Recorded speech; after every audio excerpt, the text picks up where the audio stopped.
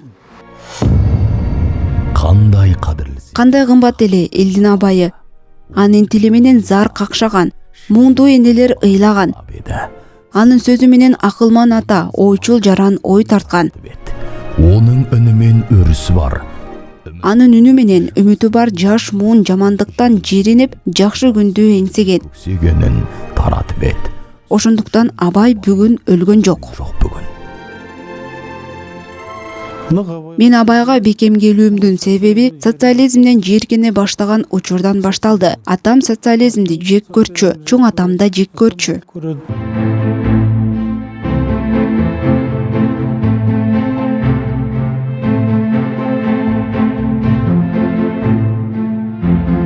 Биздин ата бабаларыбыз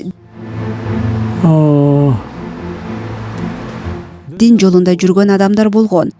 Бай адамдар болгон. Темиргалы Нурекенов деген киши эки думанын депутаты эле. Анау Алихан Бөкейхановдор менен аралашып жүргөн адам. сондай оларды жойды ғой 1913 жылы. Аларды 1913 жылы атып кырып салышты. Жалпысынан казактарга каршы атайын катуу саясат жүргүзүлгөн. Колонизаторлар тарабынан менин эсим элим деген аталарым акыркы ата бабаларыбыз эл душманы болуп калган. Атамыз Андан кийин аталарыбыз айтып калышты. Окуганды үйрөнсөңөр болду, кызматка кирбегиле. болды, қызметке кірмеңдер. Кызматка кирүү кооптуу, эл душманы болуп каласыңар дешкен. Заман ошондой эле, кыйын заман.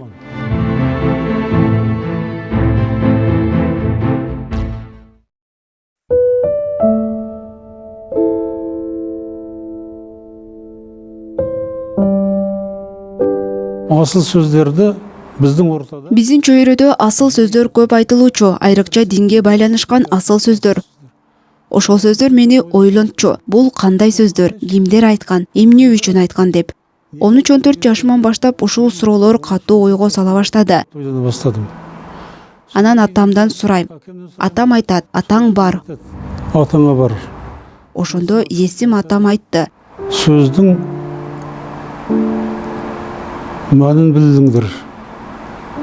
Сөздүн маанисин билип үйрөнгүлө, сөздү угуп түшүнө белгиле. Казакча сүйлөгүлө деди. Биз баарыбыз казакча сүйлөп жатабыз деп ойлочубуз. Бирок атам силердин сөзүңөр чыныгы казак сөзү эмес деди. Ошол казактын нукура сөзү мени Абайга алып келди. Алып келді.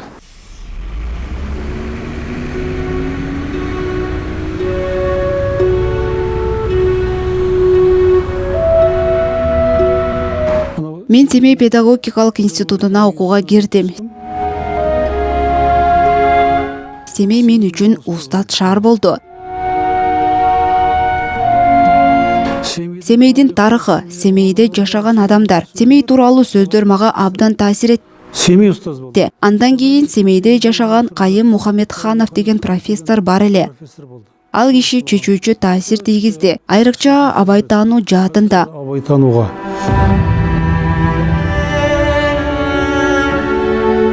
Ол кісінің Ал киши эки сөз айтса, бирөө Абай, экинчиси Әуезов болчу. Андан кийин Абай тууралуу жаза баштадым. Жаш болчумун. Биринчи курстамын. Абайды жазып көріп едім. Ошол кезде диалектика деген бар эле. Диалектика менен жазып көрдүм, болбой калды. Диалектика деген карама каршы ойлор болушу керек да. Абайдын ойлору бири-бирин жокко чыгарышы керек сыяктуу. Гегельдер ушинтип жасаган. Оны Гегель Ошол ыкма менен жазып Кайымга алып бардым. соңқайым Кайым айтты, бул эмнең, Абайды мындай жок да. Муну кайдан алдың? Мен айттым, диалектика. Мен мында диалектика. Ал диалектикаңды ташта, сен туура жаз деди. Сол диалектика. Ошентип диалектиканы таштап, герменевтика текстти талдоо ыкмасына өттүм да Хаким Абай деген эмгекти жаздым. Керемет шығарма болды. Абдан мыкты чыгарма болду. Мага багыт берген Кайым.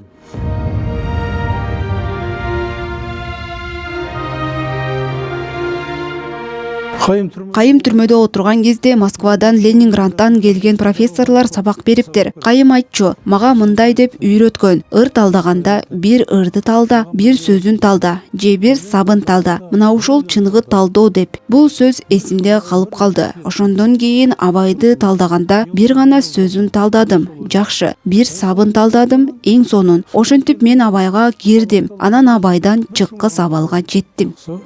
Bir жолун тыңдадым, керемет.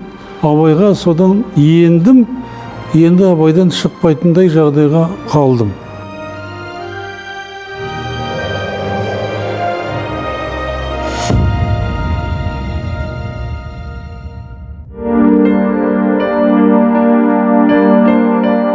Осылай 180 жылдық болып жатқан кезде, бұл біздің адамзат баласының адасудан, Абайдын 80 жылдыгы деген бул адамзаттын адашуудан сактоого багытталган чоң иш-чара. қаншама кигиз үй болды. Эл Жидебайга келет. Канча боз үй тигилет, канча ыр, обон, гү, айтыш болот. Санасына Мунун баары адамзаттын аң сезимине сиңген сапаттуу, жакшы, боорукер ойлор. ойлар. Соқтан Ошондуктан Абай бизге чексиз руханий байлык сунуштайт. ұсынат бізге.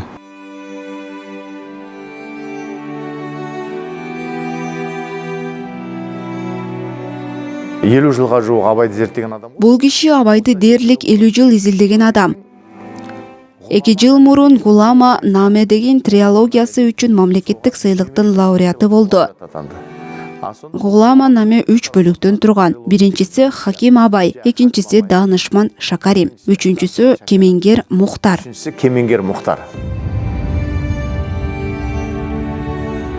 Хаким Абай бұл Хаким Абай эмгеги азыр эле эл аралык деңгээлге чыкты. Америкада жарык көрдү.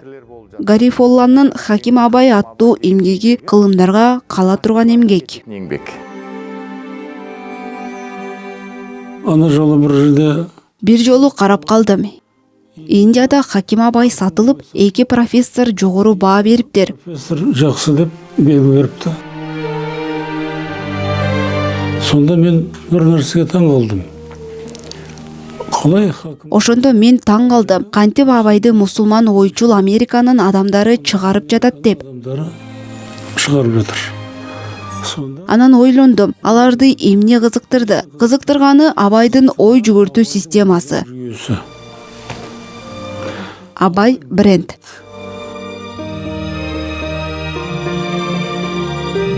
Енді шығармаларым мен Азыр менин чыгармаларым дүйнөнүн дээрлик бардык тилдерине которулуп жатат. Мүмкүнчүлүгүнө жараша сатылып жатат. елге шығу үшін Чет өлкөгө чыгыш үчүн жазыңыз, так жазыңыз, стилиңиз таза болсун. Ашыкча бир да сөз болбошу керек. бір артық сөз болмау керек.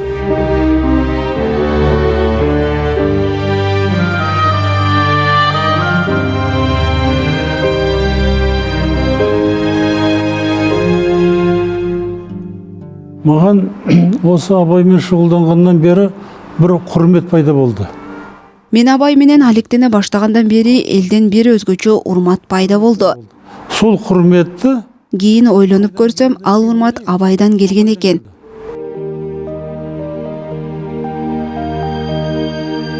бұл Абайдың айтып отырған хикметтері, бұл адасудан Бул Абай айткан хикматтар адашпоонун жолдору, адашуудан сактаган акыл насааттар. ақыл кеңестер Абайга таяна билиш керек. білу керек.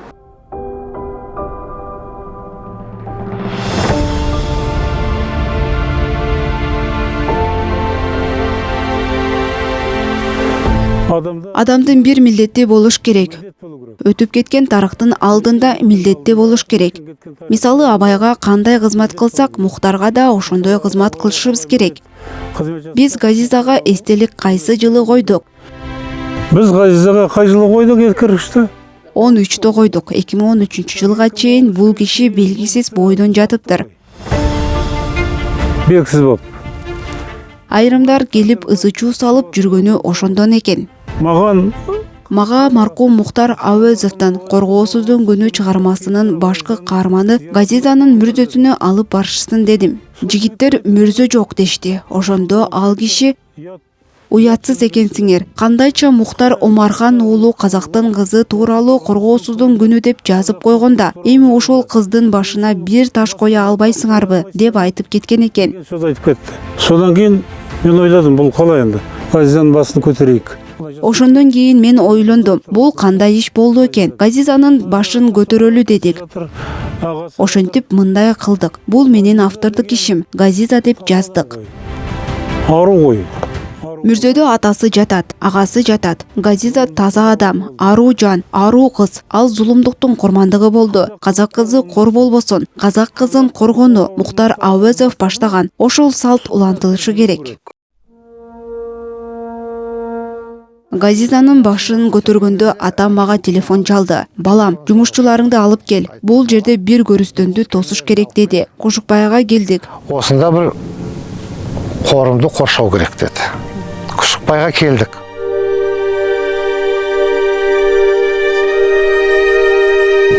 Енді Кошукбай мага ийин таладай сезилди. Атама суроо бердим. Әке, Ата, ийин талада биз эмне кызмат кылып жатабыз?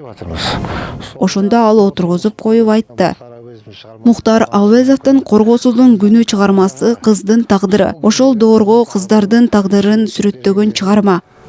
біз құп алып, соны Бул муну туура көрүп, которуп чыгып, Кошукбай деген бекетте өз колубузга алып, ал жерге бир топ курулуштарды салдык.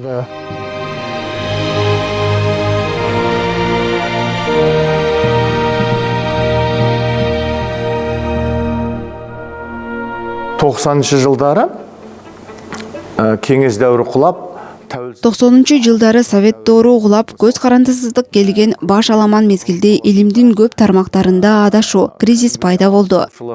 дағдарыс, Айрыкча философияда өтө оор болду. философияда өте қиын болды. Ошондо биздин Гарекең 1990-жылы коомду дүрбөлөңгө салган чоң макаласы жарык көрдү. Берген үлкен Ал макаланын аталышы жаңычыл жана казакча ой жүгүртүү. Ал сана болмушу деген эмгектин биринчи топтомунда биринчи макала болуп калды. Бул философияда өтө оор иш эле. Марксизм, ленинизм үстөмдүк кылып, ой жүгүртүү Антарктидадай тоңуп турган кезде, анын үстүндө европоцентризм көз карашы турган чакта, казакча ой жүгүртүү айрымдарга жат, ал тургай туура эмес көрүнгөн.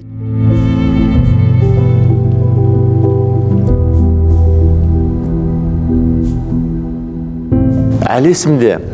Мен Зейнолла Кабдоловдун 90-жылдары айткан сөзүн жакшы эстейм. Ал Гарифолла есим тууралуу Гарекең казак философиясын улуттук рельске салды деген.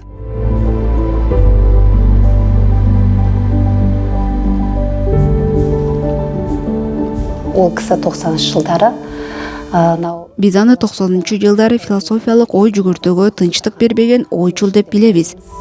өйткені Анткени ал стандарттуу, эски ой жүгүртүү системасына чоң төңкөрүш жасаган адам. төңкеріс жасаған адам. Азыркы билим берүү системасында философияны окутууда аны бир нече автордук курстары киргизилген. Сабақтастық философиясы. Сабакташтык философиясы, салт философиясы. Булар тандалма элективдик курстар. Іскерлік философиясы. Ишкерлик философиялык, андан кийин жакшы казак идеясы, казак кызы идеясы. Осындай бір керемет Ушундай сонун 7 автордук элективдик курс, Гарифолла есимдин курстары. курс бұл Гарифолла есімнің курсы.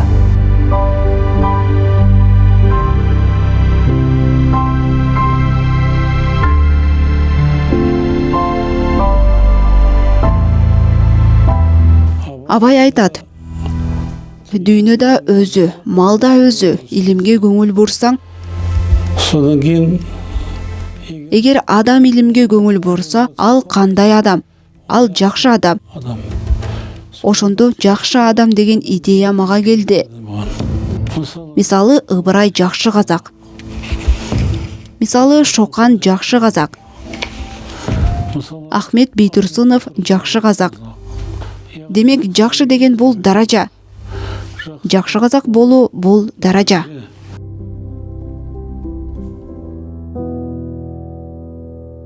Бул кишинин Шакаримге кошкон салымы өзгөчө. Наука совести деген бұл кісінің Наука совести деген 500 беттик чоң монографиясы бар. Наука совести деген эмне? Бул Шакарим алып келген ар намыс илими деген улуу концепция. Фәлсафалық концепция. Дагы бир кызыгы, Шакарим азыркы тил менен айтканда кесипкөй философ болгон. Өтө терең ойчул адам. Бұл шәкәрім бұл Анын 3 анық деген чоң эмгеги бар. философ фәлсафа. Ошол 3 анық убагында орусча туура эмес которулуп, 3 истина болуп кеткен. Үш анық деген. Ал эми истина деген нерсе бирөө эле болот. Орысша қате аударылып кеткен. Ошондуктан бул киши аны 3 прозрения деп которду. Абдан так. Соқтан бұл кісі Бул ойгонуу деген мааниге жакын. бұл кәдімгі ояну дегенге келеді де. Шакарим 3 анық дейт. Үш анық. Сонда не анық дейді? Француз Агюст Конт деген позитивист болгон. Позитивисі болған? Ал философия жарабайт, социология, биология, химия жана туура илимдер. Химия гана туура илимдер деген. Сонда ол кісінің Ал айткан, кандай нерсени изилдесең, изилдегенде так болсо, ошол анық деген. сол зерттеп қарағанда анық болса, сол анық. Шакарим болсо, Агюст Конт жаңылат деген. Аны физик Физика менен химияны анықтығын изилдеп билүүгө болот. Бул туура, бирок негизги анықтык ойдун анықтыгы. анығы болу керек. Ой анығы болу керек. Агюст Конт ойдун анықтыгына жеткен эмес дейт. Көрдүңүзбү? Агюст Конт бүт Европанын философиясынын позитивизмге бурган. Ал эми анын сынга алган Шакарим кантип сынга алды? Шәкірті. Анткени ал Абайдын шакирти. Шакаримдин бактысына Абай сыяктуу улуу устаты болгон.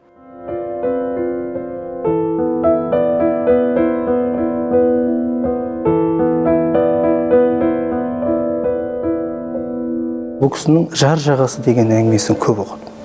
Жар жағасы деген әңгімесі өте мазмұнды. Мен бул кишинин жар жеги деген аңгемесин көп окудум. Себебіміз ол философиялық. Жар жеги деген аңгеме мазмуну өтө терең, мыкты жазылган эмгектердин бири. Атап айтатын болсақ, Философиялык проза түрүндө новеллалар форматында жазылган чыгарма абдан жакшы. Айрыкча Устат, Торгой, Байсактын Сааны, Индент, Сократтын Түшү деп аталган чыгармалары өзгөчө жогору деңгээлде жазылган. тері өте керемет жазылған.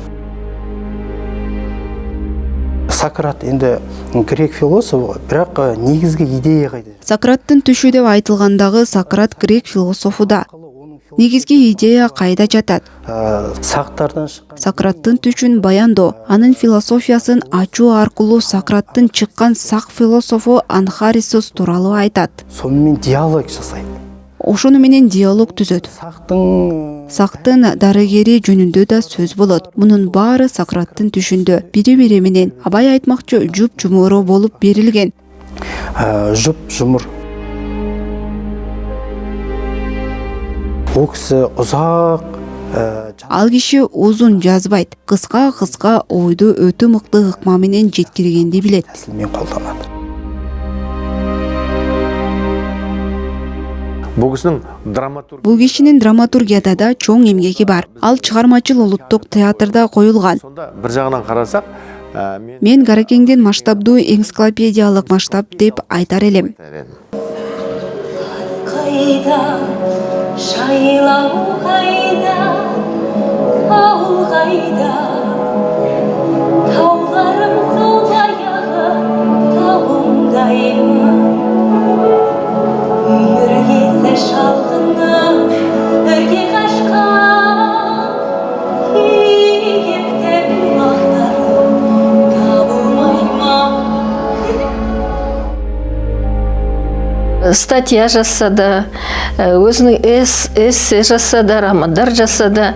Ең бірінші оқырманы болып, Макала жазса да, эссе, роман жазса да эң биринчи окурманы мен болом. нүктемен қоймайды. Андан кийин экөөбүз пикир алмашабыз. Романдарын, эсселерін. Ал бир чекит коюп эле кое салбайт. Жазган романдарын, эсселерин кылдат карап 3-4 жолу окуп гана бүтүрөт. Даже статьяларының өзі сол Атүгүл макалаларынын өзү да 3-4 жолу текшерилип чыгат. серіп жатады.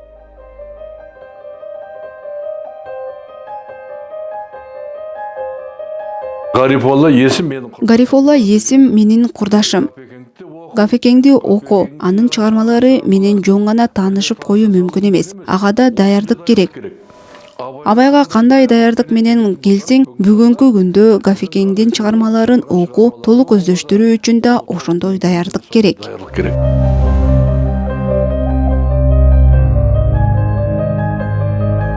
Ол кісімен терең Биздин терең таанышуубуз 2007 жылы аяк-она айында президенттин жарлыгы менен ал Казакстан Республикасынын парламент сенатынын депутаты болуп дайындалганда башталган. сөйтіп Ошентип аяк-онанын биринчи күнүнөн баштап сессияга чогуу катышып тааныштык. ол кісі Ал киши маданият жана социология бөлүмүнүн мүчөсү болуп 6 жылдай чогуу иштедик. қызмет істедік. Ошондон кийин мен аны абдан жакшы таанып калдым.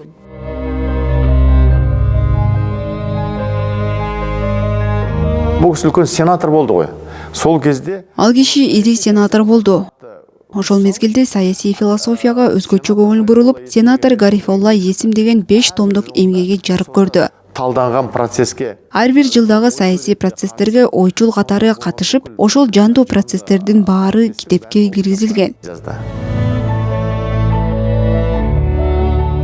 Сенатор Гарифолла Есимдин күндөлүгү, академик Гарифолла Есимдин күндөлүгү катары чыгып турат. Гарифолла Есим алты кітап күнделік көп шығып тұр.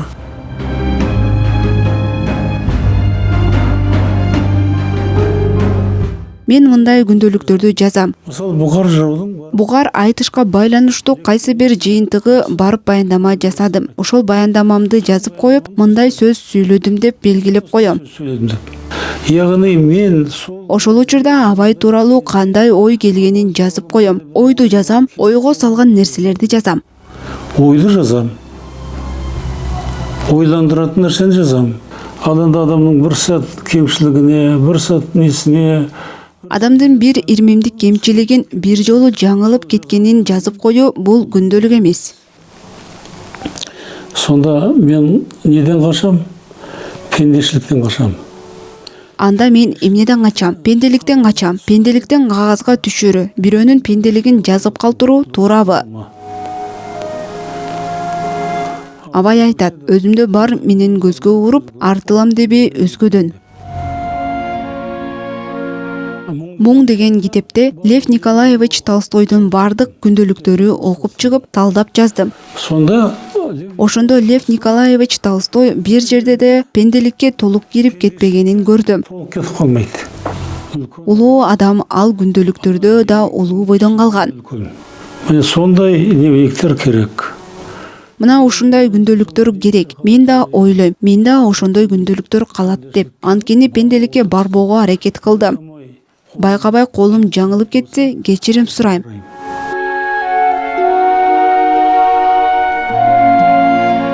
Адамды жек көрүп кетүү, адамды жаман деп айтып коюу эң жеңил нерсе. Жеңілдің жеңілі. Адамға сөгіс жасап беру жеңілдің жеңілі. Адамды жемелеп салуу да жеңил. Ал эми адамды касиеттүү деп таанып, өзүнө жакындатуу абдан кыйын.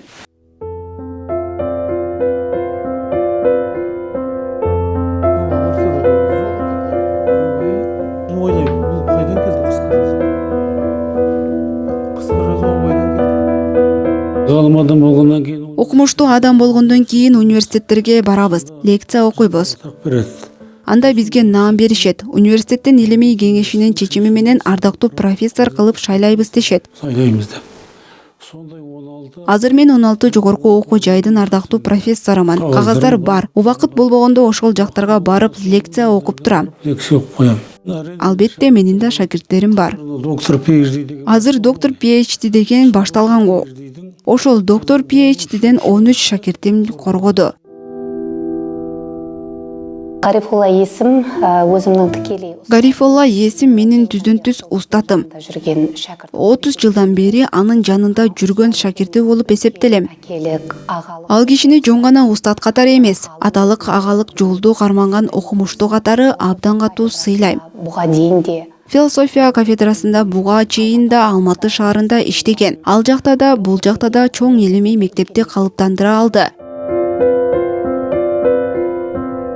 Жалпысынан шакирттери берип жаткан темаларына келсек, огулбаган жаңы актуалдуу темалар. қазақ аудиториясына қатысты Казак аудиториясына байланыштуу жакында гана диссертация корголду. өскелең ұрпақ Өсүп келе жаткан жаш муун кимди угуп жүрөт, кайдан багыт, белги алып жүрөт деген маселелерди көп ойлонгондуктан агай ушундай темаларды изилдөөгө сунуш кылды.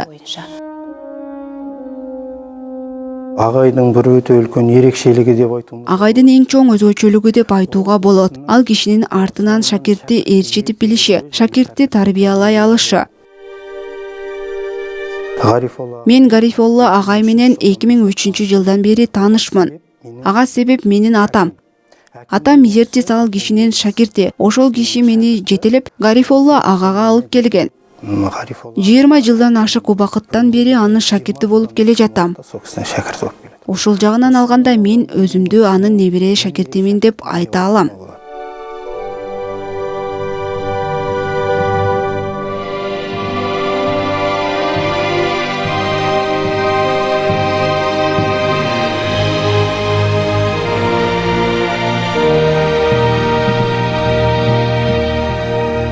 Әкем өзі Малбай деген Аққулы елінің тумасы. Сонда ғана бүкіл ауылдың тұрмыс жағдайы Атам Малыбай деген Аққулу айылынын кулуну. үлкен Ал киши бүтүндөй айылдын турмуш тиричилигин, айылдагы чоң руханий байлыгы бар, улуу аксакалдардын сөздөрүн айтып берчү. айтушы еді. Элде бир туягы жүрсө деген кыялын чай үстүндө көп айтчу. Сол арманын біз орындап, Ошол кыялын биз ишке ашырып, Павлодар шаарына администрацияга кызматка келдим. жеке кәсіпкер болып, шаруашылығымызды Азыркы учурда жеке ишкер болуп, чарбачылыгыбызды жүргүзүп, ушул эл менен тыгыз байланышта тамырыбызды жайып жашап жатабыз. жайымыз бар.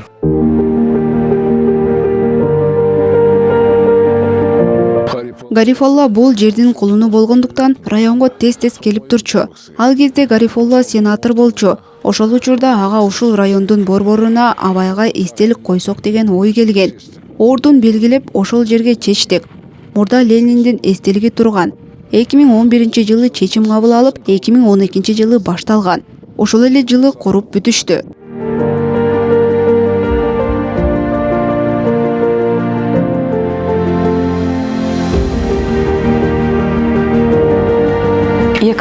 жылы 11 тамызда алгачкы рет 2012-жылдын баш 10 айынын биринде жалпы Казакстан боюнча алгач рет Абай үнү дал ушул кишинин демилгеси менен уюштурулуп өткөрүлдү. бизге Абайды келип, Ошол жылдары Аккулага Абайды алып келип, Абайдын айкелин орнотушту. Суретчилердин одагынын мүчөсү Айкелдин автору Казакстан Республикасынын Сүрөтчүлөр союзунун мүчөсү айкелчи Токтар Ермеков. Ал киши атайын эскиз даярдап айкелди орнотту.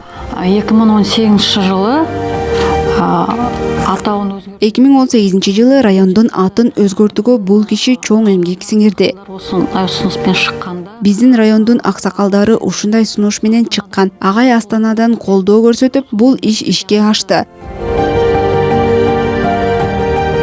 ресми Лебяжинский район болгон, орусча, казакча Мурда расмий түрдө орусча Лебяжинский район, казакча Лебяж району деп айталчу. Акку деп атын өзгерткен.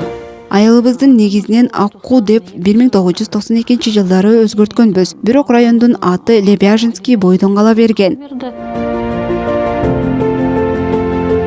Андан кийин 2018-жылы райондунда айылдын да аты толук өзгөрүлдү.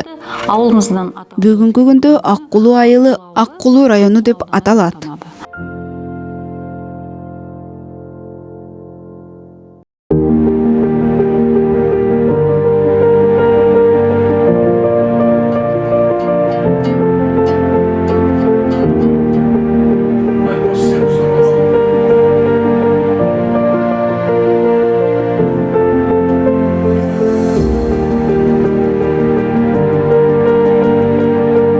Гарифолла экөөбүз сонау 70-жылдардан Гарифолла экөөбүз 70-жылдардан бери түтүн булаткан күндөр көз алдымда. бизде енді Семейде Студенттик кезибизде Семейде Гоголь атындагы китепкана бар эле. Ошол китепканадан чыкпай окучу.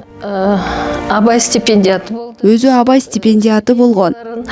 Ала жүрүп, Ошол стипендиясын ала жүрүп, бир тыйыны ашып калса, барып китепканага китеп сатып алчу. ғылымға деген Илимге болгон кызыгуусу күчтүү эле, көп окучу, абдан ынтызар болчу. зар болды.